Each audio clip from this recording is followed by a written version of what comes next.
Жаратқанның пенделері имандылыққа әртүрлі жолдармен келеді.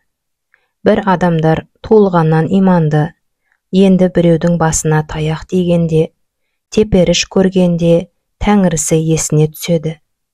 Осы заманның жібі түзу адамы сияқты, бұл жігітте ешкімге жамандық жасап, кісінің Алла жібін аттамаса да, мұсылмандықты ескіліктің қалдығы деп білетін.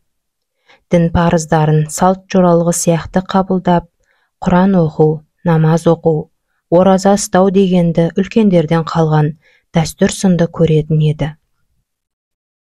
Сөйтіп жүргенде қалалық әкімшілікте істейтін осы азамат бір күнде Алланың жолына түсті. Адам өмірден озғанда арулап жуып, аққа кебінге орап, о дүниеге аттандырып салады ғой. Мұсылмандыққа мәйітті жерлеуге тек ер кісілер баратыны белгілі. Жаңағы жігітте жұртпен бірге жақынын жерлеуге мазаратқа барады. Жаназа шығарылып, ет жақындардың қатарында көрге бірнеше адамның бірге түсіп, бақиға аттанған адамды мәңгілік мекеніне қойысты. Осыдан кейін мәйітшілермен қосылып, қайтыс болған кісінің отбасына оралғанда, жамбас қалтасында жүрген әмияны жоқ екенін байқап, айналасындағылардың сұрастырып, әбден әлекке түседі. Әмиян жоғалтқан жігіт жүрген жолын, басқан қадамдарының бәрін екшей келе, бүкіл маңызды жеке құжаттары мен қаражаты бар дүниесі көрде қалғанын сезеді. Адамға емес, қағазға сенетін мына қоғамда жоғалған құжаттардың бәрін қайта жасату қиямет қайым екенін екінің бірі біледі ғой. Содан жаңағы жігіт молдалар мен үлкен кісілерден бірнеше сағат бұрын көмілген көрді қайта қаздыруға рұқсат сұрайды. Ауылдың имамы Аллаға жалбарынып, кешірім дұғасын оқып болған соң, әлекейдей жаланған бірнеше еркек жаңа моланы қайта ашады.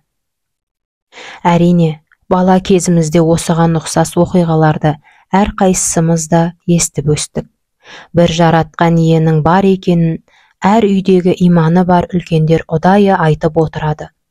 Алайда, адам баласы қалай болғанда да пенде емес пе?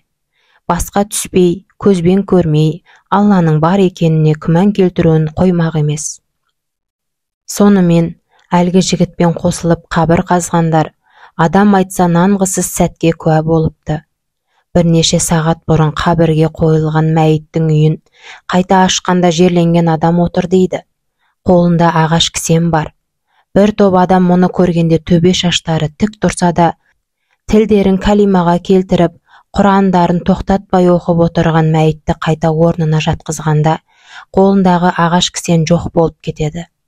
Топырағы кеппеген моланы ашқандар, әмиянды тапқанымен жүздері ақ қағаздай қуарып, бір-бірімен ләм-мим деп бір ауыз тілдесуге шамалары келмей қайтып келеді. Сол әмиянның иесі де, бала кезінен ана дүниеде сұрақ жауаптың болатынын естіп өссе де, осыны үш ұйықтаса түсінде көрмегені ақиқат. Осы оқиғадан кейін әкімшілікте қызмет атқарып жүрген азамат бір ауыз сөзге келместен, ешкімнің уағызын тыңдамай-ақ, бір-ақ күнде имандылық жолын таңдады. Баршамыз өлім сағаты келмей тұрып, имандылық жолына түсейік, намаз оқиық. Қабірде біздердің барлығымызды сұраққа алатын Мұнкар мен Накир періштелері күтіп отыр.